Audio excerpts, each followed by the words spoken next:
Então, gente, boa noite. Essa é a nossa sexta aula de programação estruturada. Nós estamos começando aí o importante tópico sobre manipulação de variáveis, tá? Bem, o que são variáveis? Variáveis, a gente já conhece, inclusive, variáveis lá da álgebra, né? Da álgebra matemática. A gente utilizava lá variáveis para descobrir o resultado de uma função de primeiro, de segundo grau. F de x é igual a x ao quadrado mais 2x menos 1. Qual é o valor de x? Esse x é uma variável, é uma incógnita, né, que a gente chama na matemática.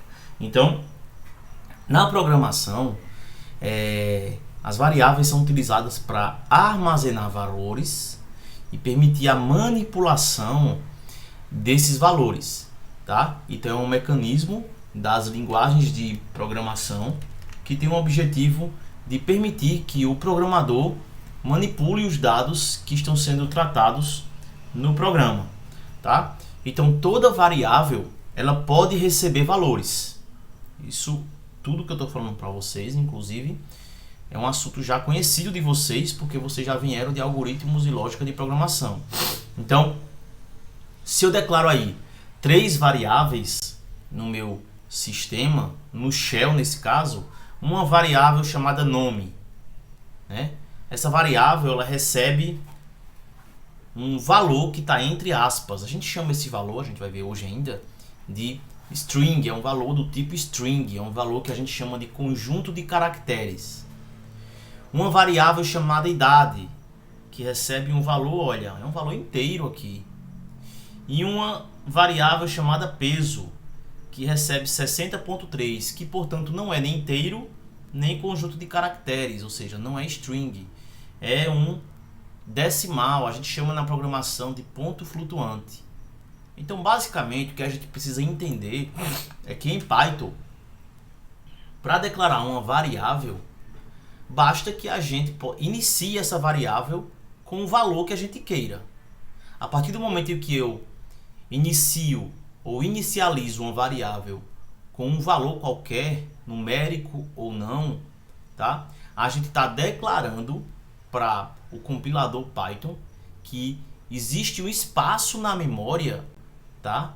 Que existe um espaço na memória, uma porção na memória que ela é acessada através dessa variável. E que essa variável, por sua vez, aponta por um espaço que tem um determinado valor na memória. Então a memória do computador, eu já falei sobre isso com vocês, é como essa estante aqui atrás de mim. Ela tem espaços, mas são espaços que possuem objetos, valores, na verdade, que eles só são acessados através de alguma variável, de alguma referência, tá? Então, variáveis são nomes que usamos para nos referir a porções, a espaços da memória. Por exemplo, quando eu declaro uma variável chamada x e inicializo essa variável com 42, tá?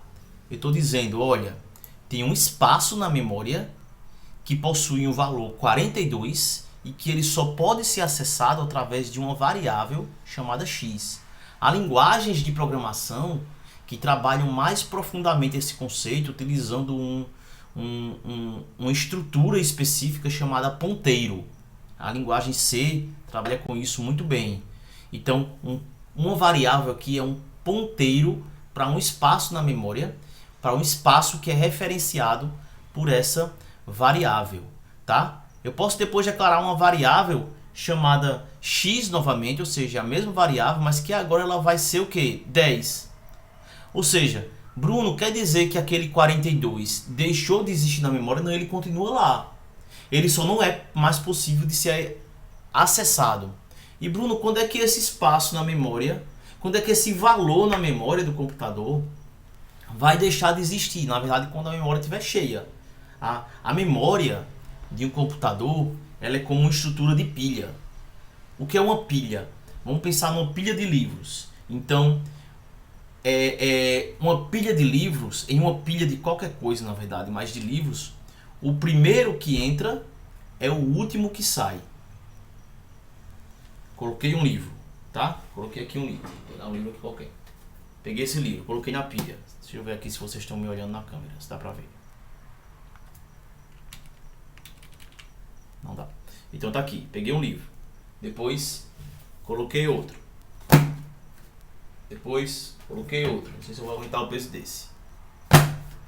Uma pilha é uma estrutura de dados, tá? E a memória ela é caracterizada por ter esse tipo de acesso, em que o primeiro que entra, quem foi o primeiro que entrou? Foi esse livro aqui, ó. Ele vai ser o último a sair. Primeiro, o último que entra é o primeiro que sai. Esse aqui saiu. Depois esse, vocês vão estudar isso em estrutura de dados, tá? Depois esse, por último esse. Por que eu estou dizendo isso? Porque uma memória de computador ela tem uma característica de que ela vai ser limpa ou quando o usuário manda limpar, o usuário programador, existem comandos em linguagem de programação que eu posso fazer um clean, limpar a memória, no caso, aquele espaço de memória que o ambiente de programação está sendo utilizado. Ou simplesmente aquele 42 vai ficar perdido lá na memória até que uma hora seja apagado, tá? Então o que acontece aqui? Que o 42 não pode ser mais acessado pelo programador através do sistema, tá? Agora o X acessa outro espaço da memória. Eu poderia atribuir para X 42, sim, aí teria um outro espaço da memória que teria novamente o valor 42. Depois eu declaro Y. Olha só, Y é uma string IFPB, tá? Então vai ter um espaço lá na memória que ele é do tamanho em que a palavra IFPB pode caber. Como assim, Bruno? IFPB é um binário, 10 é um binário. Oi.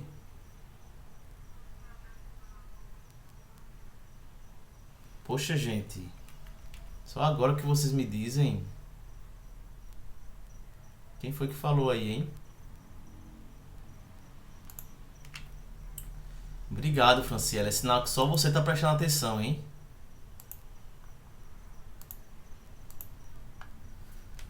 Vamos lá, eu vou voltar aqui, tá? Poxa, que chato, depois de quanto tempo já de aula? Então vamos lá, tá? Enfim, tá gravado e na gravação vocês vão ver tudo isso que eu falei, melhor assim. Vamos continuar, tá? Então aqui eu tenho espaço na memória que é reservado para IFPB, tá? Então, depois eu declaro a variável, eu redeclaro a variável y como sendo um valor igual a um string chamada soledade. Ou seja, quer dizer que na memória aquele espaço lá em que y se referenciava IFPB, ele não é mais acessado por y, porque y agora referencia um outro espaço. E agora? E se eu declarar uma variável z que é igual a y? O que acontece aqui é que z passa a referenciar o mesmo espaço em que y referenciava. Gente, até aqui tudo bem? Deu para entender mesmo que vocês não estivessem olhando os slides ou não?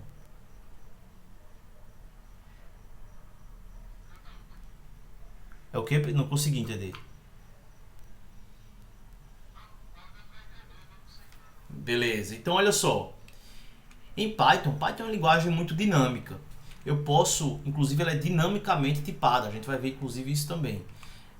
Eu posso declarar múltiplas variáveis em uma única só linha. Olha só, declarei A é igual a B. Oxe, B eu tinha declarado antes? Não, estou declarando agora.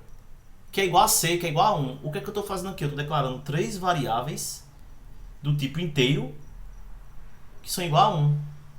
Aqui eu faço a mesma coisa, ó, A, B, C, só que A é igual a 1, B é igual a 2, C é igual a um string IFPB. Bruno, quer dizer que Python já sabe qual é o valor de cada variável, não preciso fazer como em outras linguagens, como Java, C, C++, em que eu preciso declarar o tipo. Não, não precisa.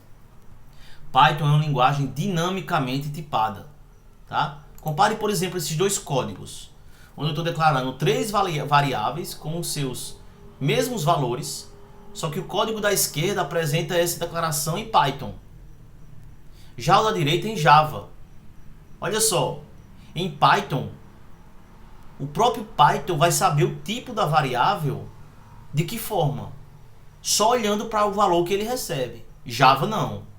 Já eu tenho que dizer, olha, a variável é do tipo int e ela recebe 12.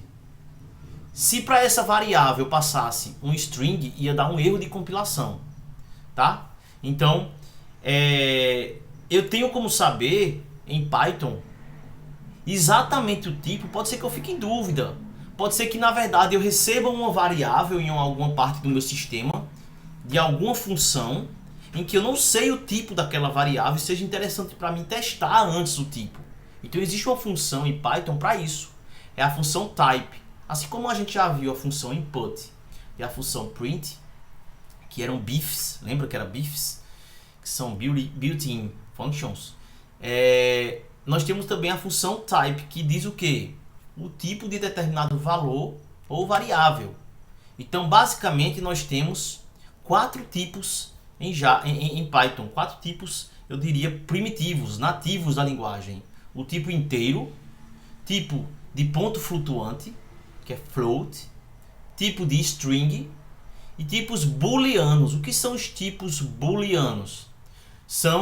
Ou melhor, o que é o tipo booleano? É aquele tipo em que eu posso ter 2 possíveis valores, ou true, ou verdadeiro, ou falso, tá? Então nós temos o tipo inteiro, tipos decimais, que são tipos de ponto flutuante, string e booleano, tá? A gente vai ver ao longo do curso, que quem pagou Python comigo em ALP já viu que existe outros tipos em Python, tá? Como listas, tuplas, dicionário. Quem foi aluno meu já viu o que é listas.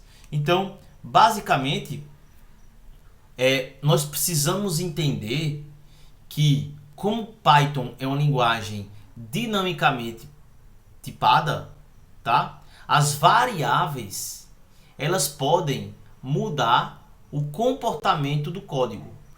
Como assim? Se eu tenho esse código aqui mais à esquerda, esse primeiro código, uma declaração de que A é igual a 1 e B é igual a 2, estou dizendo que A é um inteiro e B é um inteiro. Quando eu faço A mais B, qual vai ser o resultado dele, do código? Hein? Vai ser 3, porque ele vai entender, olha, eu estou pegando um inteiro, usando mais como operador aritmético com outro inteiro. Mas veja bem, na aula que vem a gente vai estudar os operadores aritméticos. O operador de soma, ele pode também funcionar como que a gente chama de operador de concatenação. A gente já falou inclusive sobre isso, tá? Então, se eu coloco aqui, ó, A eu declaro como 1, B como 2. Qual vai ser o resultado disso aqui, pessoal? Não, hein? Por quê? AB. Aqui ele está concatenando o caractere A com o caractere B. Isso aqui é uma casquinha de banana. E aqui, o que é que ele vai fazer? Declarei A, B, e o que é que eu estou fazendo aqui? Não estou nem usando AB. O que é que eu estou fazendo aqui? Hein? Eu estou concatenando, novamente usando, exato, novamente usando mais para concatenar 2 caracteres. Então, voltando para a função type. A função type, como eu disse, ela retorna o tipo daquele valor que foi passado como argumento, que aquele valor pode ser inclusive uma variável, tá? Então, se eu coloco type alô mundo, entre aspas, ele vai me retornar que esse valor que eu coloquei como argumento é o que? Uma str. O que é uma str? Um string. Se eu coloco type 17, ele vai me retornar que esse 17 é o que, pessoal? Um inteiro. Gente, vocês estão comigo? Se eu coloco type 3.2, ele me retorna, olha, isso aqui é um ponto flutuante, é um float. E se eu coloco type true, veja que o true não está entre aspas. Quer dizer que true com T maiúsculo, Python é case sensitive. Se eu coloco type com T maiúsculo, ele diz, olha, isso aqui é um tipo booleano, tá? Então, eu também posso fazer o mesmo que eu fiz aqui, só que em vez de utilizar os valores, utilizar o que? Variáveis. Assim como eu coloquei aqui type alô mundo, eu posso dizer, olha, mensagem é uma variável que recebe alô mundo. Qual é o tipo de mensagem? Aí ele me retorna uma str, ou seja, uma string. Afinal, variáveis representam o quê? Valores. É só uma maneira de manipular valores, tá? Então a gente já sabe que a mensagem alô mundo é um string. Beleza, mas que tipo é esse, Bruno? Que tipo é esse em Python? É um tipo muito comum em linguagens de programação que representa um conjunto de caracteres. Ou seja, cada caractere de um string, isso é muito importante, possui uma posição. A quantidade de caracteres da string representa o tamanho da string. Por exemplo, se eu tenho a string Bruno, para representar a palavra Bruno, qual é a posição do caractere N? Quem foi aluno meu sabe. Qual é? É 3. Por quê? Começa do 0. 0, 1, 2, 3. E qual é o tamanho da string Bruno?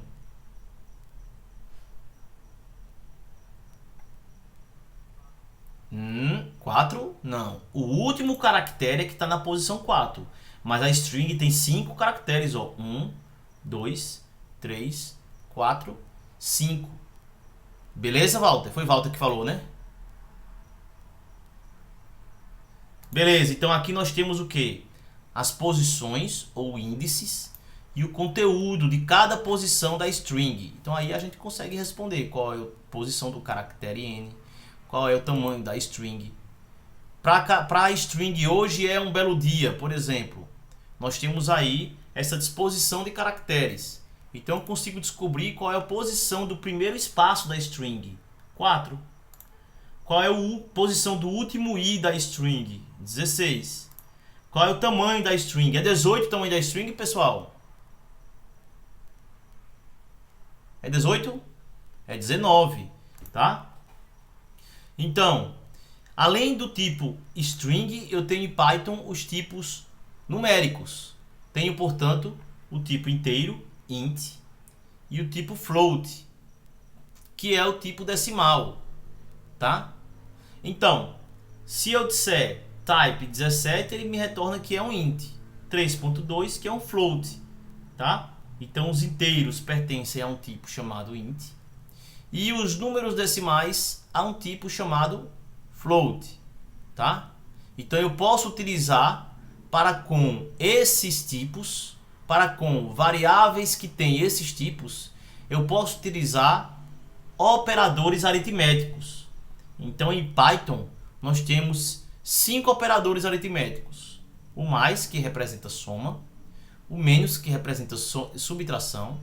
O asterisco, que representa multiplicação. E a barra, que representa divisão. Tá? Além desses, nós temos outros operadores aritméticos que a gente vai ver ao longo do curso. Como operador de divisão inteira. Como operador de módulo, ou seja, de resto. Tá? Então, o tipo float é o tipo decimal de Python. A gente chama de ponto flutuante. Então, a gente utiliza o ponto ao invés do padrão brasileiro, que é vírgula.